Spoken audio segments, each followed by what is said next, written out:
selalu ada kalau teman-temannya butuh. Kalau dia bisa, dia akan datang.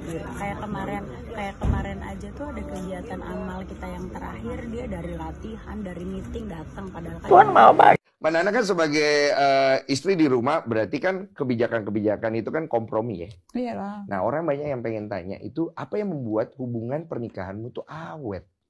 Tidak ada isu-isu. Berapa tahun? 20 tahun lah lebih ya? 25 tahun. Yo, itu menarik sekali. Orang pengen 25. belajar. Apa sih menurut kamu the key suksesnya, balance ya kalau aku bilang, balance-nya dari sebuah pernikahan itu? Karena ini kan dua pribadi berbeda. Iya. Soalnya mungkin karena aku tuh tumbuh bersama Baim sih. Aku nikah 20, dia beda 6 tahun, dia 26.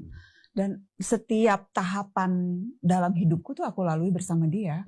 Ketika aku masuk kuliah semester 3 waktu nikah. Terus jadi waktu aku sebagai mahasiswa dan istri, kemudian aku menjadi ibu dan waktu itu jadi jurnalis. Kemudian juga seiring dengan beban tanggung jawab di kantor, orang juga jadi semakin kenal gitu ya. Dari mulai orang yang nggak tahu siapa Najwa anaknya Pak Kures, sampai kemudian Najwa Shihab Mata Najwa gitu. Jadi setiap tahapan kehidupan sampai kemudian aku berhenti di Metro bikin perusahaan sendiri. Ketika aku kehilangan anak perempuanku dan anak perempuan Baim gitu ya, anak perempuan kita itu juga. Jadi setiap tahapan kehidupan tuh aku lalui bersama dia, aku tumbuh dewasa bersama dia. Dia itu tahu dari mulai aku nervous-nervousku, mules-mulesku, sampai kemudian marah-marahku dan sebagainya. Jadi mungkin karena udah we've been together for so long ya, Dan. 25 years it's a... Cinta pandangan pertama bukan dia masuknya? Enggak ya? Enggak sih. Terus kenapa kau... Cinta pandangan pertama? Enggak sih. Dia kayaknya cinta pandangan pertama ke gue. Dia ke kamu ya? Dia ke Tapi kamu kalau ya? aku lewat. Aku orangnya nggak gampang jatuh cinta sebetulnya. Iya kelihatan, nggak usah gue kasih tahu. Makanya begitu aku kasih tahu. Aku nggak gampang jatuh cinta. Orang aja dekat sama kau laki-laki langsung hilang laki-lakiannya. Iya. Najwa Shihab. Jeng. Ya sebenarnya sih ya biasa, maksudnya seperti. Kenapa dibayar berapa? Tapi justru karena kedatangan ini yang saya mau tanya bukan masalah.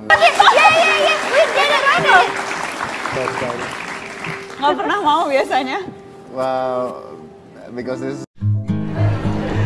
Oh iya, tangan perempuannya masih ada. Apa bedanya tangan perempuan? Enggak, kan banyak kan yang kalau sudah berprofesi profesional mungkin kan tangannya sudah tak biasa lagi ngangkat. Enggak, ini kita kan masih. Iya kan. Kalau di rumah sama suaminya suka ngasih teh enggak sih? Bikinin dong. Oh, bikinin. Bikinin teh. Itu bentuk kecintaan. Oke. Bentuk kecintaan, bentuk penghormatan, bentuk penghargaan. Dan bukan hanya saya yang kasih teh ke Baim. Baim tuh hobi masak, jadi dia sering masakin buat saya. Kalau saya pegel, dia mijitin saya gitu. Menuntut kesetaraan bukan menuntut perempuan sama dengan laki-laki, tapi menuntut agar kita berada pada posisi yang setara, bukan yang sama, yang sebanding, yang seukuran. Iya. Itu. Jadi satu sama lain saling mengisi berdasarkan kecintaan. Jadi bukan karena kewajiban, karena cinta. Kalau udah karena cinta apapun dilakukan. Kalian tahu nggak siapakah sosok Najwa Shihab yang sebenarnya? Ini dia.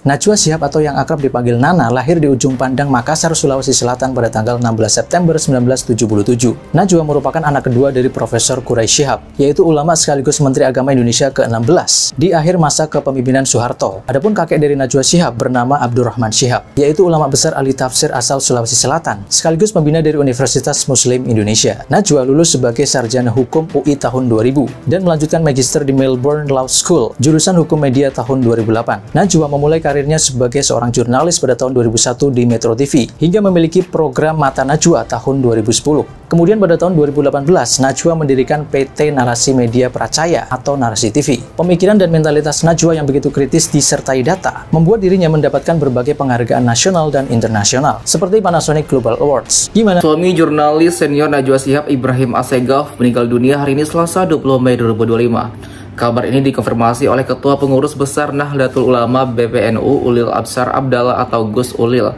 Betul, ujar Gus Ulil saat dihubungi Kompas.com Selasa. Menurut Gus Ulil, Ibrahim meninggal karena sakit stroke. Adapun Ibrahim juga dikenal sebagai pengacara. Ia bekerja pada firma hukum Assegaf Hamzah dan Partner. Ibrahim merupakan lulusan Fakultas Hukum Universitas Melbourne, Australia. Kabar tersebut juga disiarkan di akun Instagram Narasi. Ibrahim meninggal pada pukul 14.29 waktu Indonesia Barat di RS PON Jakarta Timur. Kami turut berlasungkawa atas wafatnya Komisaris Utama Narasi dan suami Najwa Shihab, Ibrahim Syarif Assegaf, tulis Narasi tersebut.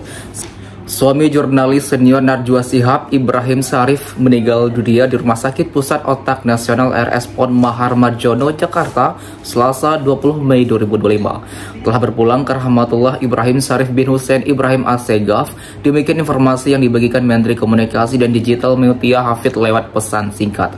Mutia adalah rekan kerja Najwa Shihab dan keduanya masih bekerja di sebuah stasiun televisi swasta.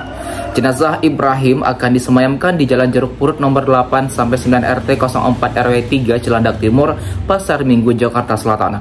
Rencana pemakaman akan dilaksanakan pada Rabu 21 Mei 2025 pukul 10 waktu Indonesia Barat di TPU Jeruk Purut.